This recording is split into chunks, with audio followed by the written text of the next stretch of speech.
Assalamualaikum warahmatullahi wabarakatuh. Hi everyone, how are you? I hope you all are fine and Allah always protect us.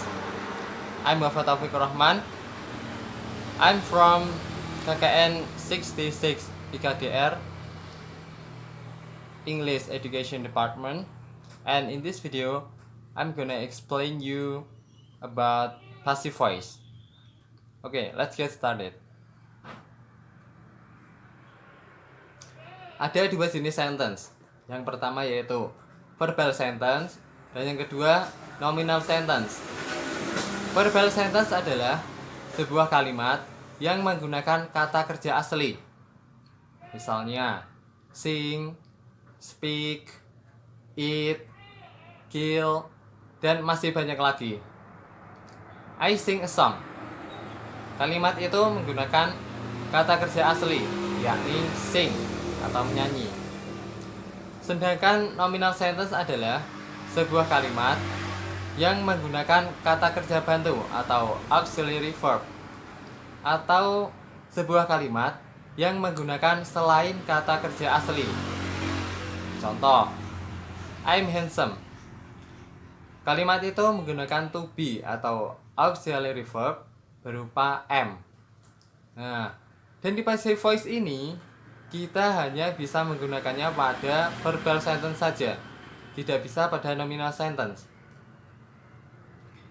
Dan yang dimaksud dengan passive voice itu sendiri adalah sebuah kalimat yang subjeknya lah yang dikenai pekerjaan atau tindakan dan tidak melakukan pekerjaan atau tindakan itu. Passive voice ini adalah kebalikan dari active voice, yang mana kalau di active voice itu subjeknya lah yang melakukan pekerjaan atau tindakan. Atau sederhananya, passive voice ini adalah sebuah kalimat yang menggunakan kata kerja, dan kata kerja itu menunjukkan makna dipukul, ditendang, dimakan, ditulis, dan masih banyak lagi. Rumus untuk menggunakan passive voice ini adalah subject plus to be plus verb 3. Contoh, the floor is cleaned by Naruto. To be plus verb 3 dalam passive voice ini berfungsi untuk menunjukkan makna di. Lantai dibersihkan oleh Naruto. Nah, seperti itu. Berbeda dengan bahasa Indonesia, passive voice dalam bahasa Inggris ini tidak bisa lepas dari tenses atau keterangan waktu. Hal itu dikarenakan karena penentuan to be, seperti kapan kita harus menggunakan is, am, are, kapan kita harus menggunakan was, were, dan lain-lain. Saya sudah membuat kata kunci untuk kalian semua agar cepat bisa menguasai passive voice ini. Silakan simak video berikut ini. Oke, ini adalah kata kunci untuk kalian semua agar cepat menguasai passive voice. Jika keterangan waktunya present, maka to be-nya adalah am, is, atau are. Saya kira kalian semua sudah tahu kapan harus menggunakan am, kapan harus menggunakan is, dan kapan harus menggunakan are, because I know you are smart people. Jika keterangan waktunya past, maka to be-nya was atau were. Saya kira kalian juga sudah tahu kapan harus menggunakan was, kapan harus menggunakan were.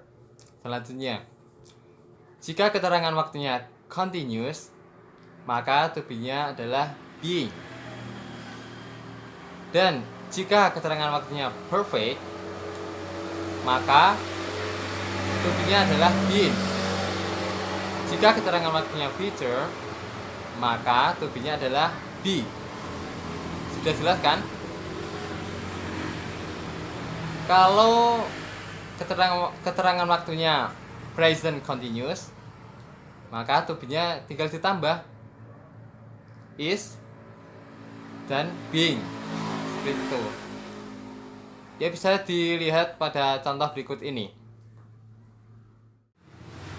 Ini adalah contoh kalimat passive voice. Saya kira jika kalian sudah hafal 5 rumus tadi,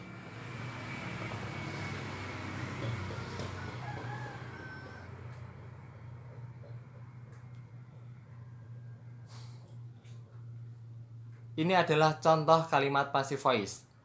Saya kira jika kalian sudah hafal 5 kata kunci tadi, kalian akan langsung bisa menguasai passive voice ini. Bisa dilihat di contoh ya. Jika keterangan waktunya present, maka to be-nya adalah is. Bread is eaten by me. Nah, selanjutnya, jika keterangan waktunya present continuous, maka to be-nya adalah is ditambah being. Bread is being eaten by me. Nah, selanjutnya, jika keterangan waktunya present perfect, maka to be-nya adalah, kalau di kata kunci tadi kan been. Nah, karena ini bentuknya perfect, maka ditambah has. Bread has been eaten by me. Nah, seperti itu. Sudah jelas kan? Oke, lanjut. Jika keterangan waktunya past, maka to be-nya adalah was. Bread was eaten by me. Jika keterangan waktunya past continuous, maka to be-nya adalah was ditambah being. Bread was being eaten by me. Jika keterangan waktunya past perfect, maka to be-nya adalah been. Nah, seperti tadi, karena ini bentuknya perfect, maka harus ditambah had. Kenapa had? Karena bentuknya past. Kalau bentuknya present, has atau have. Bread had been eaten by me. Oke, lanjut. Jika keterangan waktunya future, maka to be-nya adalah be. Dan karena ini bentuknya future, maka harus ditambah will. Bread will be eaten by me. Jika keterangan waktunya future continuous, maka to be-nya adalah be ditambah being. Seperti tadi, karena ini bentuknya future, maka harus ditambah will. Bread will be being eaten by me. Nah, jika keterangan waktunya future perfect, maka to be-nya adalah been. Dan karena ini bentuknya future perfect, maka harus tambah will have. Will untuk future dan have untuk perfect. Bread will have been eaten by me. Ya, seperti itu. Sudah paham kalian semua? Oke. Untuk mengetes apakah kalian sudah paham atau belum, sekarang kita coba latihan. Sekarang kita coba ubah kalimat active voice ini menjadi kalimat passive voice.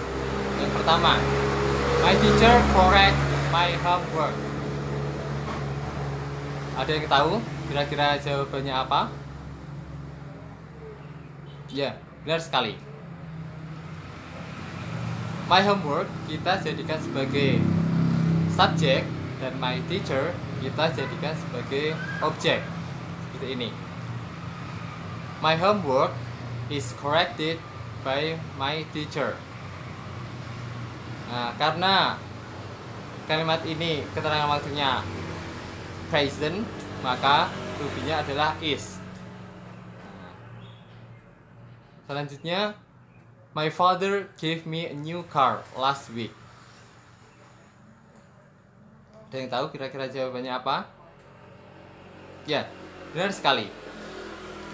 A new car was given to me by my father last week.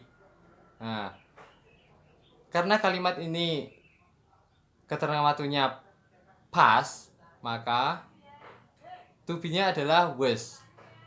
A new car was given to me by my father last week.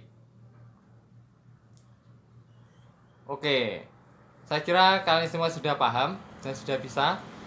Silahkan coba kalian latihan di rumah. Ya, sekian video dari saya. Semoga kalian semua mudah dalam memahami penjelasan saya. Atau masih bingung? Kalau masih bingung, bisa tulis pertanyaan di kolom komentar di bawah. Saya Bapak Taufik Rohman, pamit undur diri. Sampai bertemu lagi di video selanjutnya. Assalamualaikum warahmatullahi wabarakatuh.